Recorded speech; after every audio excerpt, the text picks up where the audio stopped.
public. Hi. Hello. Hey. It feels so dark in here, but it's not. It doesn't look dark from the camera? Interesante. I think it's because it's like super stormy in New York right now. I don't really know why, because it's been super hot the past few days. It's been really humid the past few days and really hot, but the sky's been white. Like, it's like winter sky. You know what I mean? Like, it's the sky you'd expect to see in accordance with like a flurry or like a blizzard, but like it's a white sky. And it's been like that for like 4 days. And I'm like, where's the sun? Give me tan. Give me... Because it makes me glad that I'm not, because like if it's hot outside and people are out at the park and like going out for brunch, I'm gonna feel like I'm missing out something because I'm studying all day. But now that it's stormy and raining, it gives the study vibe. True. So you're glad that it's like this while you're studying, but like after Tuesday, it's gonna be, because if you forgot, Sydney has her LSAT this Tuesday. So right now we're filming this on a Saturday, so it's in 3 days. I'm so excited. We're so excited for it to be over with. And then she has the writing portion, and it's done. It's done. Oh, you know. I feel like a zombie. Like, I'm a human void of emotion and thoughts right now. Everything is logical reasoning. This is why we balance each other out. Yeah. We're like a yin and yang. Why Yeah. are we going this so weirdly? So today, we will be talking about... Yes. So, rejection. Whoa. I always do this, but I never put anything there. But today I'm going to do this. Rejection. But not just rejection in one sense, just like in all senses of the word, because it's something that you have to deal with on a daily basis, especially because a lot of our listeners are ages like 18 to 25, 26, 27, 28, that age range. And I feel like, that was like 15 numbers. 18 to 28, I could have just said. And within that 10 years, you deal with rejection to like the nth degree, whether it's from colleges or from grad school, or for relationships, or for jobs, or internships. So I feel like it's something that you have to like get accustomed to dealing with, and dealing with it for the first few times, all the times. It's hard, it's taxing, but there are good ways to cope and deal with it. And we've been rejected a million times, so we're here to tell you our experiences with it and what we do to cope. Budo, budo, budo, budo. Pew, pew, pew, pew. That's how she sneezes. She goes, yeah. My mom's sneezing like that too. Yeah. My mom came to visit us and stayed in my room, and she like sneezes like that, like a Windex. Yeah. It's like Lightning McQueen. Yeah, ka-chow. You said that in like one of our really early episodes. It was the funniest thing ever. But the first category we're going to talk about are relationships. And I know like specifically, I'm one of those people to be the first to approach at bars or like clubs and stuff. So, or pre-COVID, of course. So I would always like go up to people, and sometimes I'd get kind of the like, oh, purposefully be on the phone, or like, oh, ooh, you know, like I get the like grimace, and it would kind of like hurt in the moment. But the way I kind of think about this is it's not the way that someone else can react to you, because you can't control how someone else thinks about you, but it's the way that you handle it. So you can choose to be like, oh my God, I'm ugly and no one loves me. Or like you could choose to be like, this person just like doesn't think I'm their type. Or you could be like, oh my God, this person has a significant other and they're not interested. Or you could be like, oh, this person's just genuinely an asshole and they're not looking for me right now. It could be something like that. And you could, or and this is the way I usually do it, I'm better than them, so they don't recognize good, and so they have bad taste. And that's how I usually handle rejection at my clubs. For those of us that look like this, approaching men in the bar is not what we really do. I think that in terms of relationships, the rejection I experience the most is usually like once I start liking someone and we've been on like 3 or 4 dates, or we're starting to talk, and then that's when they realize they no longer want to be with me, or like it's rejection in that sense. Or like if you're with someone for like a long-term relationship and they decide randomly like, oh, I no longer want you in that way. They don't have a taste. They don't have taste. But it's that kind of rejection that I usually associate most with relationships. And it hurts because like Sarah, in the Sarah situation, you can be like, oh, they don't know me, so they're judging me for like one thing, or like I'm not their type. But I think it's a different kind of hurt when like they do know you and they've established a relationship with you and then decide that you're like not the one. Yeah, like they get to know your personality and then they're like, you know, that hurts. Yeah. That stings. And obviously, it's so easy to be like, oh, don't cry about, like, you're better than them, or, like, they're, like, whatever. Or, like, no taste. But yeah. But, like, situation. in this situation, it's hard. It's much easier said than done. And I'll be the first to admit that I'm the one that will cry in their bed for 5 weeks and, like, literally have a concert with, like, the rain flowing in the shower. Yeah. Like an Adele concert. Like the hand traveling down the shower Literally. steam. I literally have so many videos of me doing, like, this down windows. But, when do you post that TikTok? Anyway, I think the one thing that's helped me understand or, like, cope with things like that is one, and this goes for rejection in any sense, is just recognizing and knowing my value. Because while that person, I may not be valuable in what they need in life right now, no matter who wants me, who doesn't want me, I know that I have value in my own life, and I don't need that person to substantiate or validate my value, if that makes sense. Like, with or without them, I am me. You're welcome. But I think that's one thing. It's really hard to get to that place, but the more you think about it, condition your mind to think like that, the easier it gets. It comes like second nature to you. And then I think also, what was I gonna say? We're talking about rejection. Yeah. Oh yeah. And, like, some of the boys I cried over in, like, middle school and high school that rejected me for whatever reason. I was not that cute in high school, so I understand. But You were. I can't remember the. You were pretty. Oh, girly. I would have been intimidated. Girly. No, ma'am. I just think that it's been, 5 or 6 years since high school, or since that time period, and I barely know their last name. I don't remember. It must have hurt. It might have hurt in the moment a lot and could have, like, affected my self-esteem in the moment. But 4 or 5 years from now, it is a tumbleweed in the wind. It's water under the bridge. I don't care anymore. I know that, like, I've grown to someone that I like, or a person I want to be, and having them in my life wouldn't have changed it or made it any better or any worse. So why do I care? You know, if anything, they missed out. That's my mindset, and it could be, like, not true at all. They could be thriving too, and I hope that they are. But they're not thriving with me. So that's the difference. That's the difference. And I also think, like, to go along with that situation in particular, one way that I really get over someone rejecting me because of my personality and after being with me for a really long time, I, as a Sarah type and as, like, a Leo, an extreme extrovert, spontaneous, crazy bitch, I like hanging out with people constantly rather than, like, shut myself in my room, which some people do. Some people need their fucking space, and that's okay if that is how you deal with your shit. Speaking to you. That's literally me. However, if you are like me and more like a little, like, you want to just deal with it in a very, like, social way, I really like to hang out with the people who value you. So, like, for me, that would be Sydney. That would be my mom, my dad.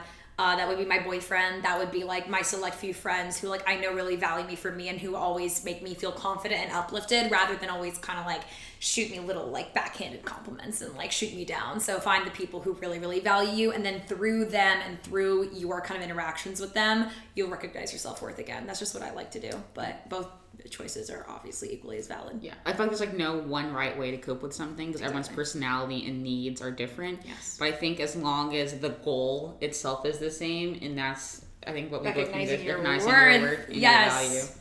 La, la, la. And then the second category we're going to talk about are schools, because Lord knows I've been rejected from a lot of schools because I went into musical theater. Like, I applied to a lot of musical theater colleges or programs, at least when I was in senior year of high school. And for them, you not only had to pay for the college application, you had to pay for the pre-screen. So it was, like, double the amount of money.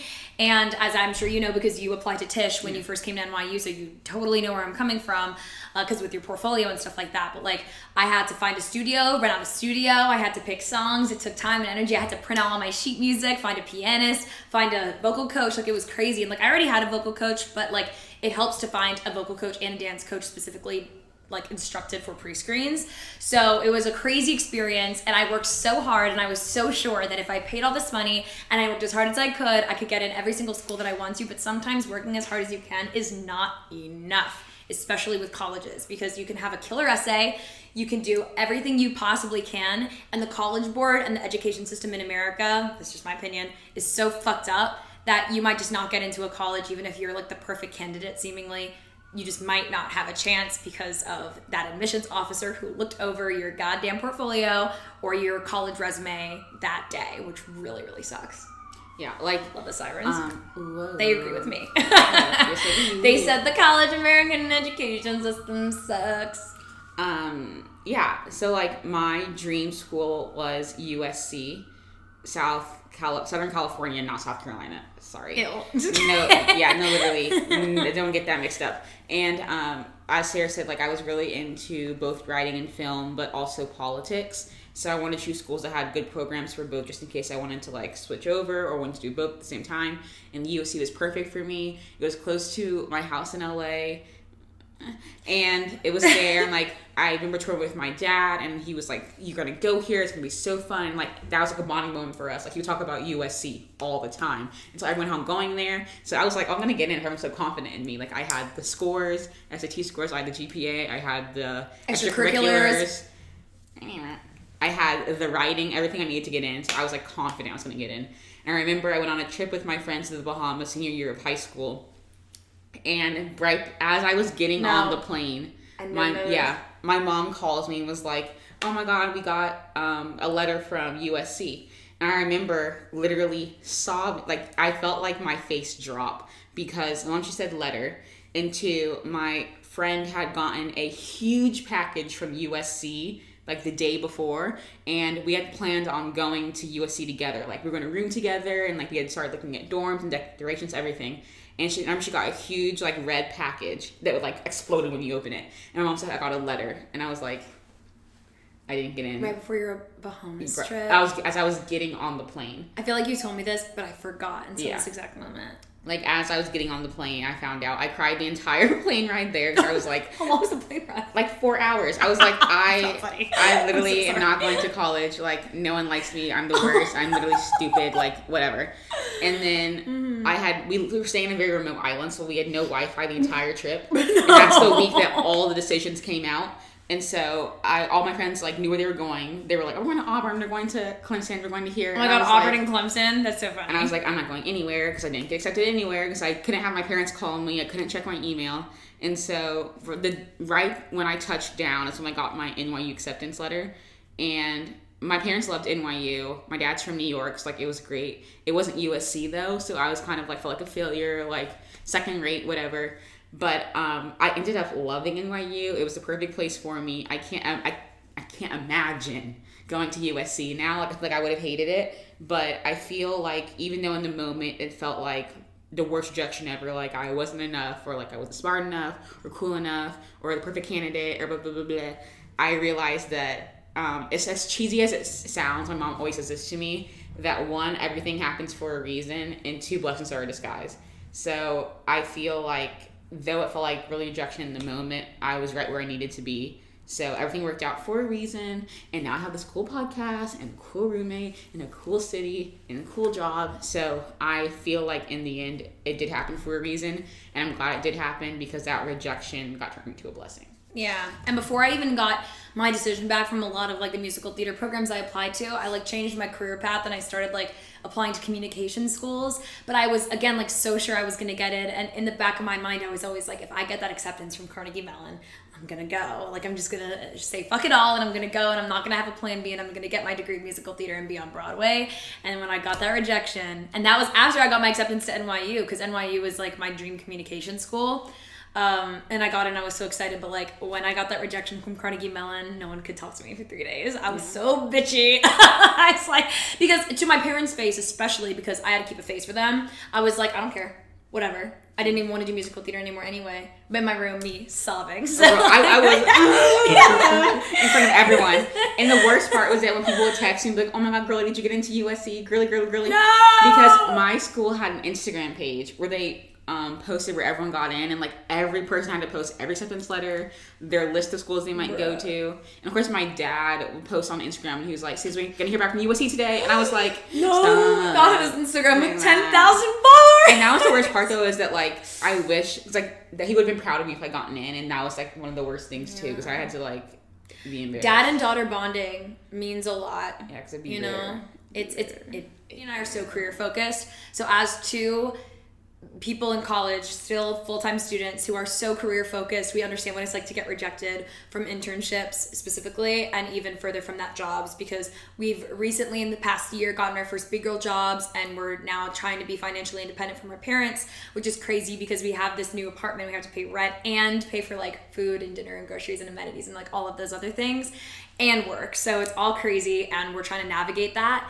And I know for me, like, I specifically for internships went through like the NYU portal, because that's just the school I go to and then we go to. So I went through like Handshake and LinkedIn to go and apply to jobs. And I worked so hard. I'd be so sure of my resume, and I worked so hard, and I'd spend like 3 days on a single resume, and then I'd get that rejection email and like, oh, you know what? Like, we're just gonna move forward with other candidates. And I'm sitting here thinking, I've been working since I was 17 years old. Like, I have killer writing skills. I did an amazing cover letter. I even inserted a little video about my personality and like showed how much I care about this job. So like, I don't understand how I'm not, you know what I mean? But I think like my advice for internships specifically is think like, at least you're still, because I'm just assuming that if you're applying to an internship, you're still in college. So that's just who I'm talking to right now. But like, if you're still in college and you got rejected from an internship, just understand that like, you have so much time. A lot of people don't even get their first internship until they've graduated undergrad. So don't even stress. I mean, obviously keep trying. I would just say try like every year. And that's my first advice. So just like keep trying and don't let it dull you, which I know is like easier said than done, but just do it anyway. It's more like discipline than it is motivation. And number two, I would say cold email and cold call firms that you can't find on like the top 10 PR firms in New York City list. Like, I would just say like look up as much as you possibly can, do a lot of cold research, and then cold call and cold email a lot of these firms that you think would be or like a lot of the companies that you think would be interesting to you, because that's how Sydney and I have gotten like 8 out of 10 of our jobs. So just a tip. Also, like, don't apply to 3 internships and then and then be like discouraged because you didn't get one of those 3. I think I've applied to maybe like 200 internships and gotten like total 9 or 10. I think in total we've applied to maybe like 1,200 things. Yeah. Whether it be sponsorships, internships, jobs, or otherwise, I think we've applied to like 1,200 things. And like, this is just we talked about this in our internship episode, our career episode, if you guys have like seen that. Okay, so backstory. I had like a lot of interest in like entertainment and politics coming into college, and so I wasn't really sure where I wanted to go because our major is so broad that it encompasses a lot of things. Yeah. And at first I was like, okay, I'm gonna do music, not like singing because I can't sing, but like the executive side of music, like being a record executive, whatever. Because my family's in music, so I figured that's like a perfect avenue for me. And I remember I applied to a label in New York, got the interview. I was so excited, thought I did so well. My parents were so excited for me. And then they emailed me and rejected me. And I was like, oh my God, I'm not going to have a career.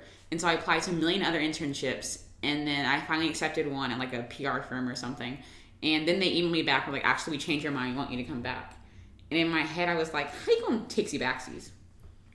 You know, oh my God. At the beginning. Do you think they hired somebody else and then they were like, I can't do it? Yeah. Oh, that's awful. So takesy backsies, and I was like, no, because like my whole things happen for a reason. So I was like, you know what, maybe that's not my avenue. Yeah. And I ended up hating the PR job too, but it was also like my first internship in college. So like it helped me like to get my foot in the door.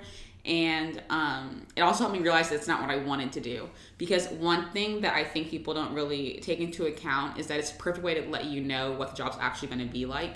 Because I wanted to do PR, I wanted to do marketing, I wanted to do music, I wanted to do film, and I tried all those things and I did not like it. So it helped push me towards like going to law school, going into politics, because I started working in jobs in those fields and ended up loving it. So I think don't be afraid to like jump around a little bit and figure out what you like, and also apply to so many. And it helps if you have like a lot of interest in different things, just to write a general cover letter about how you connect to that topic or the occupation and what you love about it, and then just like personalize it for each one, so it's easier to apply to things because you have them already set up. So I think don't get discouraged because my that voice was just like a giant bubble in your throat. Ill. So don't get discouraged because, you know, for every 5 no's you have, there could be one incredible yes that changes your life or pushes you towards your niche, your thing, your purpose. So I think while rejection sucks, everything happens for a reason, which is so easy to like say and then be like, okay, but that doesn't stop the pain. But just know that 5 years from now, 2 years from now, a month from now, a week from now, it will probably hurt a lot less, and you'll understand why that thing happened. Also, like Cindy just said, just to like emphasize it even more, because we're so smart, is that like, just kidding, is that no one's telling you can't be upset about rejection, but also it's not about like what they say about you, it's about you handle it, like how you handle it, like we said. So it's like, you're allowed to be upset, you're allowed to lock yourself in your room for 3 days, but like as long as you know and have the mindset that like, I'm gonna keep trying, I'm gonna keep going. And again, like I said, like it's not even a motivation thing. Like obviously you can look up motivating quotes and you can finally get motivated, and that's awesome, but like it's more of a discipline thing. And just know that like if you just keep pushing and trying, eventually it's gonna happen for you, especially in like, because Cindy and I are both in communications right now, especially in this field.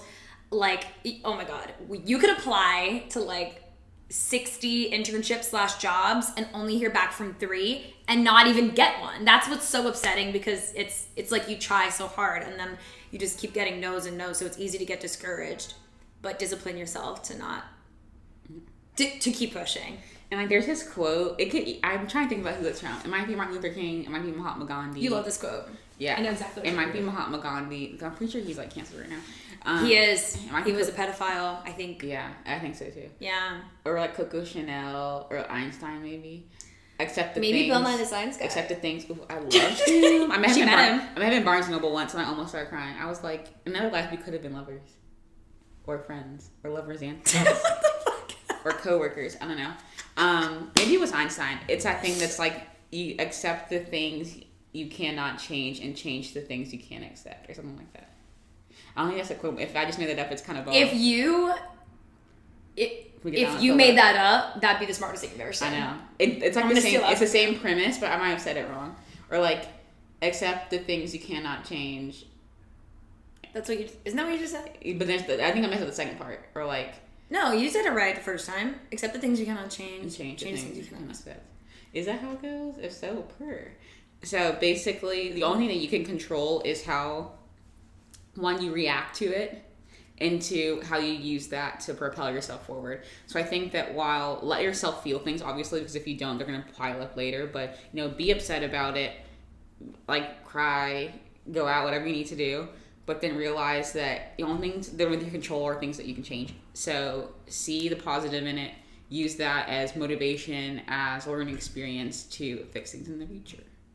Wow. Wow. You know Owen Wilson? It's like, wow. Is that from Owen Wilson? Yeah. I didn't know that. Wow.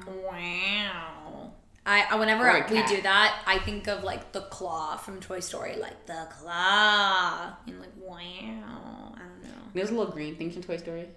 The aliens. They're so cute. Yeah. Yeah. There's like a ride like that at Disney World. I'm stealing. Oh yeah, the Toy Disney Story. World. Yes, Toy Story Mania, right? You know what song stuck in my head all day from Hercules? I will say I'm in love. Shoo-boo, shoo-boo. Here, that song went off for no reason. Like Hercules is kind of a weird movie, but I'm kind of excited for the reboot. Though I'm pretty sure Hercules, whoever's playing him, is not who I thought was gonna play him. But they should let me cast these shows, because I'll make sure everyone is on point. You'd be such a good casting director. I know. I'd be like, wait, say it again.